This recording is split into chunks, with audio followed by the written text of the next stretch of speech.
So to wrap up for this week with Bushwhacker Zoo, the deck was fine. It performed a little better than I expected. It does have some inherent issues, so I think that if the metagame pushes too hard towards blue-white decks or Kalida's Jund, I would not come anywhere close to it.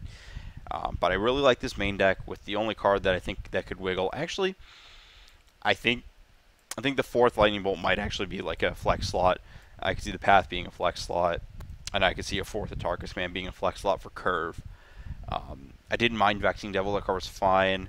I would not have wanted Grim Lavamancer.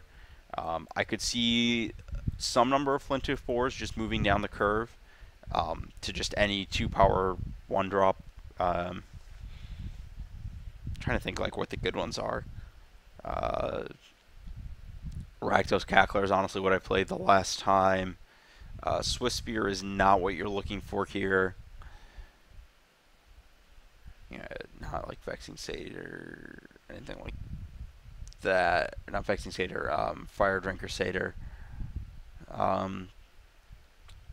You definitely don't want the new Wolf from Eldritch Moon, the 2/1 that flips into the 4/4 that can only be blocked by one creature, because you're never going to get to the 5 mana to flip it.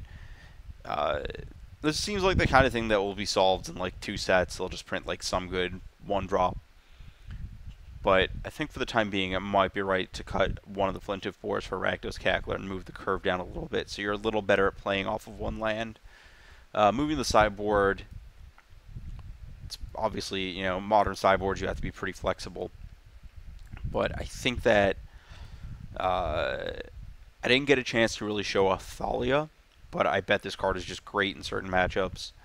The Helix is the same thing. It's just, the burn matchup the card's so good against. The only thing is just like Cage. If you don't expect a bunch of Cage decks, don't play it. But I think that Eldritch Moon is going to make that card pretty important.